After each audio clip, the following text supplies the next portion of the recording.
Hello everyone, SQ digital learning class में आप सभी का बहुत बहुत स्वागत है। I am Shailendra Singh, department of law, Shri Krishna university, Chhatarpur, Madhya Pradesh.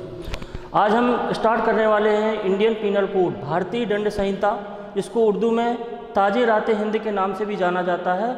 आज हम इसके लीगल हिस्ट्री के बारे में और इसके इंट्रोडक्शन के बारे में जानने वाले हैं कि बेसिकली इसमें क्या क्या लॉ क्या है, लॉ कितने टाइप्स का होता है, इसका बेसिक स्ट्रक्चर क्या है और इसका हिस्टोरिकल बैकग्राउंड के बारे में भी जानने का प्रयास करेंगे। तो पहले लॉ आपका 2 टाइप्स का होता है, एक राष्ट्रीय और एक अंतर्राष्ट्रीय कानून। तो राष्ट्रीय कानून आपका 3 टाइप्स का होता है। नंबर 1 सब्सटेंटिव लॉ, जिसे सारभूत कानून भी कहा जाता है। सेकंड प्रोसीजरल लॉ, जो प्रक्रियात्मक कानून के नाम से जाना जाता है। और थर्ड आपका लोकल लॉ, स्थानीय विधि। तो ये 3 प्रकार के लॉ हमारे देश में विद्यमान हैं। तो आज उसी सब्सटेंटिव लॉ का ही पार्ट है एक इंडियन पीनल कोड। तो इंडियन पीनल कोड, भारतीय दंड संहिता के बारे में आज स्टार्ट करते हैं। General introduction. तो भारतीय दंड संहिता, ये 2 पार्ट में इसको स्टडी करेंगे। किसी भी देश का एक जो पीन्यूटिव लॉ होता है, दंडात्मक कानून होता है, वो 2 पार्ट में होता है कि नंबर 1 आपका Indian two second penal code. तो इंडियन मीन्स भारत का एक दंडात्मक कानून। प्यूनिटिव मीन्स कि जहाँ पर किसी देश के certain offence and certain punishment दिए होते हैं, यानी कुछ अपराध और उनकी परिभाषाएं दी होती हैं, उसे कहते हैं अपराध। तो यहाँ पर Indian means extension of the code, penal code means penal code defined its crime and its punishment. अब हिस्टोरिकल बैकग्राउंड की बात करें तो किसी न किसी रूप में हमारे देश में लॉ था, चाहे वो मनु का समय रहा हो, चाहे मोहम्मदन काल रहा हो, चाहे एंशिएंट हिंदू क्रिमिनल लॉ रहा हो। तो उस समय मनु के समय से ही हमारे देश में बीज अंकुरित हो चुके थे, लेकिन सुव्यवस्थित प्रणाली नहीं थी। सुव्यवस्थित प्रणाली के लिए 1773 में एक रेगुलेटिंग एक्ट आता है और जहां पर गवर्नर जनरल वारेन हेस्टिंग्स साहब को बनाया गया और उन्होंने एक सुव्यवस्थित न्याय प्रणाली की व्यवस्था प्रारंभ की, यानी प्रत्येक जिले में एक दंड न्यायालय स्थापित किए, फौजदारी न्यायालय स्थापित किए। तो यहाँ पर हम इसके कालखंड को, इसके इरा को 3 भागों में पढ़ेंगे कि यहाँ पर ancient criminal law, Mohammedan criminal law और इंग्लिश क्रिमिनल लॉ। तो एंशिएंट क्रिमिनल लॉ में कोई भी क्राइम नाम का कोई भी वर्ड नहीं होता था।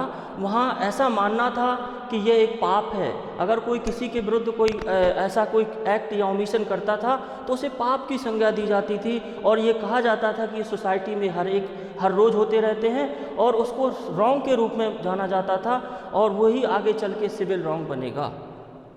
तो penal law of ancient community, यानी जो प्राचीन समुदाय था, उस प्राचीन समुदाय में crime its is the law, यानी इज नॉट द लॉ, कोई भी लॉ नहीं था। क्राइम के नाम से कोई भी लॉ नहीं था और उसे रॉन्ग के रूप में जाना जाता है, जो आज हम जिसको टॉर्ट्स के नाम से जानते हैं। तो वो द कोड ऑफ मनु, इसको मनु संहिता के नाम से भी जाना जाता था। अब मोहम्मदन क्रिमिनल लॉ भी आपका जब स्टार्ट हुआ तो यहाँ पर 2 तरीके से क्राइम को आइडेंटिफाई किया गया। तो यहाँ पर पूरा का पूरा मोहम्मदन लॉ कुरान पर बेस्ड था, शरीयत पर, हदीस पर बेस्ड था, उसी पर ही ये कानून चलता था। तो this was based on the Quran, तो पूरा कुरान पे बेस्ड था और यहाँ पर 2 भागों में इस क्राइम को डिफाइन किया गया था कि crime against God, crimes against man, यानी कुछ भगवान के विरुद्ध अपराध होते हैं, कुछ मनुष्य के प्रति अपराध होते हैं। भगवान के प्रति जो अपराध होते हैं वो शराबखोरी और या महिलाओं के प्रति अपराधों को भगवान के प्रति अपराध माना जाता था। तो क्राइम अगेंस्ट मैन यहाँ पर किसा हयास, ताजिर, सियासत जैसी व्यवस्थाएं थी, यानी बदले की भावनाएं, कोड़े मारने की व्यवस्था, पत्थर मारने की व्यवस्थाएं, कई अनेकों ऐसे क्राइम को दंड देने संबंधी व्यवस्थाएं मोहम्मदन क्रिमिनल लॉ में देखने को मिलती हैं। Let's English criminal law. जब आज जो हमारा इंडियन पीनल कोड है पूरा इंग्लिश क्रिमिनल लॉ पर ही बेस्ड है, यहीं से ही जो बीज था अंकुरित हुआ और इंग्लिश क्रिमिनल लॉ जो रेगुलेटिंग एक्ट 1773 में आया, जहां पर वारेन हेस्टिंग्स साहब को यहाँ इसका गवर्नर जनरल बनाया गया। इन्हीं ने ही एक फौजदारी न्यायालय एवरी डिस्ट्रिक्ट में स्थापित किए, प्रत्येक ज़िले में इस्टेब्लिश्ड किए, और ये यहाँ पर फर्स्ट लॉ कमीशन बनाया गया। तो जो फर्स्ट लॉ कमीशन बना 1834 में, जिसमें मेलियोड, एंडरसन, मिलेट, इसमें अदर मेंबर थे, और जिसकी अध्यक्षता मैकाले साहब ने यहाँ पर की।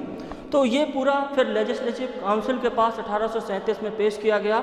6 अक्टूबर 1860 को ये गवर्नर जनरल के समक्ष एसेंट के लिए पहुंचा, और सेम डेट को ये एसेंट भी वहाँ पर इसको मिल गई।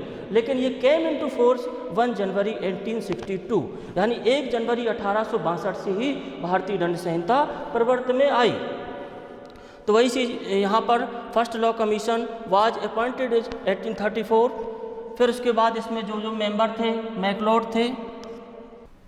मैकलॉड, एंडरसन, मिलेट और अदर मेंबर्स कमीशन थे, जिसकी जो यहाँ पर अध्यक्षता मैकाले साहब ने की थी। 6 अक्टूबर 1860 को ये रिसीव्ड हो गया, और सेम डेट को ही यहाँ पर कोर्ट केम इनटू ऑपरेशन 1 जनवरी 1862। अब on the recommendation of the first law commission, अब यहाँ पर जो एक्ट नंबर इसको मिला, इसका टाइटल एक नामकरण हुआ। जो टाइटल यहाँ पर क्या होगा, इंडियन पीनल कोड के नाम से इसको जाना जाएगा, और एक्सटेंशन इसका extension to the whole of India. 31 October 2019 के पहले जम्मू एंड कश्मीर इसका एक्सेप्शन हुआ करता था, लेकिन जम्मू कश्मीर रीऑर्गेनाइजेशन बिल आने के बाद यहाँ पर इसको extension of the whole of India कर दिया गया। अब इस इंडियन पीनल कोड में टोटल सेक्शन 511, टोटल चैप्टर आपके 23। अब समय समय की परिस्थितियों में बदलाव हुए, और यहाँ पर 3 चैप्टर आपके इंसर्ट किए गए, जोड़े गए। वो आपके chapter number 5A criminal conspiracy से संबंधित जो चैप्टर था 1913 में ऐड किया गया। देन उसके बाद chapter number 9A offence relating election, ये आपका 1920 में इंसर्ट किया गया। फिर देन आपका चैप्टर नंबर 20A ये विवाह के विरुद्ध अपराध, ये आपका 1983 में इसको इंसर्ट किया। Structure of Indian penal code, यानी अब यहाँ पर संरचना और इसके क्लासिफिकेशन के बारे में समझेंगे कि आखिर हम इंडियन पीनल कोड में क्या क्या जानने वाले हैं, क्या क्या हमें इसमें मिलने वाला है। तो यहाँ पर 3 तरीके से हम इसको क्लासीफाई करेंगे कि एक जनरल प्रिंसिपल यानी सामान्य सिद्धांत। तो सामान्य सिद्धांतों को यहाँ पर 1 to 5A तक क्लासीफाई किया गया है। चैप्टर नंबर 1 से लेकर 5A तक सामान्य सिद्धांतों के बारे में बात की गई है। और and offence and crime, second जो पार्ट होगा वो ऑफेंस एंड क्राइम, यानी यहाँ सेक्शन है और सेक्शन के साथ कुछ अपराध हैं और उनकी परिभाषाएं दी गई हैं। और ये ऑफेंस भी आपके 2 टाइप्स के होते हैं। एक होता 2 टाइप्स के ऑफेंस होते हैं, एक होता है कंप्लीट ऑफेंस, देन आपका इनक्विट ऑफेंस। कंप्लीट ऑफेंस मीन्स पूर्ण अपराध, इनक्विट ऑफेंस मीन्स अपूर्ण अपराध। तो जो आपके कंप्लीट ऑफेंस हैं तो सेक्शंस में आगे आपको मिलेंगी। इनक्विट ऑफेंस मीन्स अबेटमेंट हो गया, या जो अपराध, अब अपराध के 4 चरण होते हैं। अपराध के 4 स्टेज होते हैं। नंबर 1 है आपका इंटेंशन, पहले चिंतन होगा किसी अपराध का, फिर देन उसके बाद प्रिपरेशन होगा, फिर देन उसके बाद अटेम्प्ट होगा, फिर उसके बाद एग्जीक्यूशन होता है किसी अपराध का। तो जब अगर intention plus attempt and preparation 3 बातें आएंगी तो वो उसे इनक्विट ऑफेंस कहेंगे, वो अपूर्ण अपराध माना जाएगा। और जब कार्य पूरा कमीशन ऑफ क्राइम हो जाएगा, यानी कार्य का निष्पादन हो जाएगा, तो वो कंप्लीट ऑफेंस की श्रेणी में उसको रखा जाएगा। अब आपका पनिशमेंट है minimum punishment and maximum punishment, यानी मिनिमम पनिशमेंट एक साधारण सिद्धांत है जो चैप्टर नंबर 3 में 52 से लेकर 53 से लेकर 75 तक इसको डील किया गया। मैक्सिमम पनिशमेंट हर एक स्पेशल पनिशमेंट है जो हर एक सेक्शन में डिफाइन करके उसके पनिशमेंट के बारे में बता दिया कि थेफ्ट के लिए 3 साल की सज़ा, रॉबरी के लिए 14 ईयर की सज़ा। तो ये आपके स्पेशल पनिशमेंट भी यहाँ पर देखने को मिलेंगे। फिर nature of Indian penal code, यह एक सब्सटेंटिव लॉ है, जैसे कि हमने पहले बात की थी, और यह सब्सटेंटिव लॉ है एंड यह प्रोस्पेक्टिव इफेक्ट रखता है।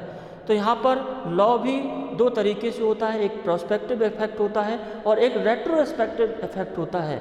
प्रोस्पेक्टिव इफेक्ट मीन्स कानून अगर आज अपराध होता है तो आज अगर वो कानून हमारे देश में चल रहा होगा तो हमें उसी से दंडित किया जाएगा, ना कि आगे जो कानून बनेगा उससे हम दंडित अधिशासित नहीं होंगे।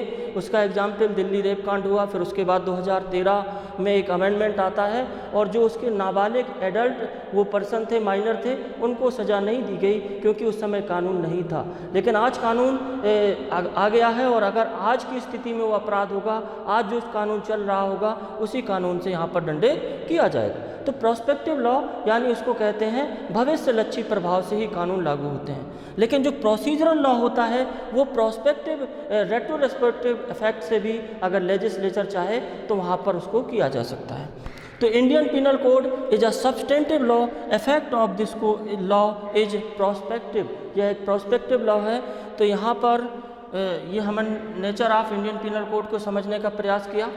अब यदि आपसे भारतीय जो दंड संहिता है वो 1 जनवरी 1862 से आपके देश में, भारत देश में लागू हुई, तो इसमें जो certain offence and certain punishment के बारे में डिफाइन किया गया है, यानी कुछ अपराध और उनकी परिभाषा दी गई है, इसके सिवाय इसमें कुछ भी नहीं है। अब जो इसके प्रारंभिक चैप्टर हैं, कुछ जो सामान्य सिद्धांत की बात की थी कि इसमें सामान्य सिद्धांत भी पढ़ेंगे, इसमें इसके बाद कुछ प्रोविजंस पढ़ेंगे क्राइम से संबंध में और पनिशमेंट के बारे में यहाँ प्रोविजन पढ़ेंगे। तो चैप्टर नंबर 1 इसके विस्तार क्षेत्र के बारे में बात करता है, जो 1 to 5 कि इसका विस्तार कहाँ कहाँ होगा। तो होल ऑफ इंडिया इस संहिता का विस्तार होगा कि ये पूरे भारत पर, संपूर्ण भारत पर लागू होगी। अब जो सेक्शन नंबर 2 है वो कहते हैं कि भारत में अगर कोई भी एक्ट या ओमिशन होता है तो उसको दंडित करने वाली विधि कौन सी है, वो इंडियन पिनल कोड है।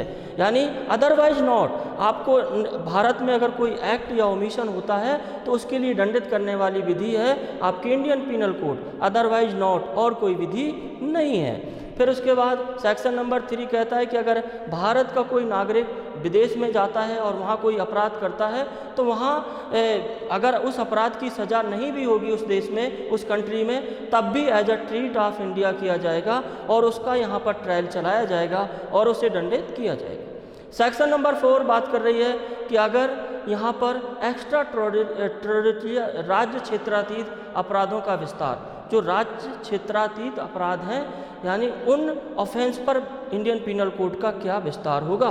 तो राज्य क्षेत्रातीत अपराध, चाहे आप कंप्यूटर साधन को लक्ष्य बनाकर अपराध करें या कोई रजिस्ट्रीकृत कोई पोत है या विमान है, एयरक्राफ्ट है, वो अगर रजिस्टर्ड है भारत में और वो भारत से बाहर जाके कोई अपराध करता है तो उस पर भी इंडियन पिनल कोड अप्लाई होती है। फिर देन सेक्शन नंबर 5 जो सेक्शन नंबर 2 था कि अगर भारत में कोई एक्ट या ओमिशन होता है तो उसको दंडित करने वाली विधि है आईपीसी, भारतीय दंड संहिता है। उसका एक्सेप्शन बताती है सेक्शन नंबर 5 कि जो आपके जो सेना है, नौसेना है, वहाँ पर ये इंडियन पिनल कोड लागू नहीं होगा।